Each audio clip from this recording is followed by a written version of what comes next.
We had tons of reports of some of those really big hailstones earlier on yesterday evening. This is our good hail size chart. If you ever want to, you can't measure it quickly, you can't get your ruler or your tape measure and measure that hail when it first comes down, you can use one of these types of objects we often use in the weather world. Baseball, that's your 2 3/4 inch sized hailstones. Those can often fall at speeds of 70 miles per hour out of the clouds. So that's real nasty stuff yesterday. Had some more hail this evening, mainly northern Iowa. Tina sent us this picture up in West Bend, north central portions of the state. Up in Palo Alto County, of a lot of small hail coating the ground around 8 o'clock earlier this evening. Still some more thunderstorms up that direction here right now. Actually, West Bend, nothing at this point, but Algona, we saw some lightning from there earlier on. That was looking southward towards these couple of cells that were by Humboldt, now in extreme northern Webster County. Fort Dodge, you just probably had maybe some small hail, nothing severe, but definitely a downpour or two as well. That's moving off to the east right along Highway 20. So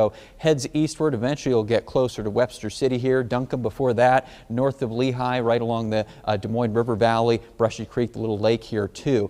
And then further east is another little cell just east of Webster City that's moving off to the south and east. That'll go towards Blairsburg, eventually southeast towards Jewell, and probably towards Ellsworth, and then Radcliffe as it enters Hardin County before too long. In fact, we got the traffic camera on I-35 north of Ellsworth, so if you look in the distance, maybe see, you can't see them, the flashes of the, there's some lightning there. I was going to say the little wind farm that's up there north of Blairsburg to the north and west several miles as well. Plenty of lightning ongoing with these storms, plenty of rainfall, and a little bit of some small hail, but nothing worse than that. You see it's mostly just these storms too up in north central Iowa that are moving off to the east and the southeast. They will slowly dissipate as they continue through this part of the state over the next few hours. We're just running out of energy here as we go past dark and into the night. So hour by hour, those eventually fizzle. They try to move into east central portions of the state, down towards Marshalltown, Grundy Center, and so on.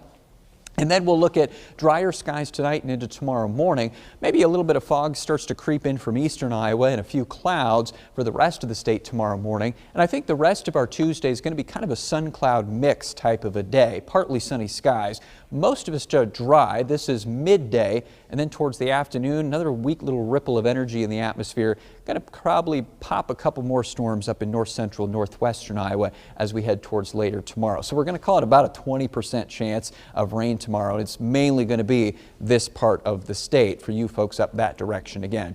Middle 70s again for highs tomorrow as well. The 8-day forecast actually has a lot of these types of numbers around or above average. The average high right about 70 as you head into the middle part of May. We're going to be 70s to about 80 with sort of sporadic shower and storm chances. We're going to kind of have to take this forecast day by day here as we get into this sort of unsettled pattern. Best chances of rain as we head towards Friday and into actually Thursday, Friday, possibly Saturday.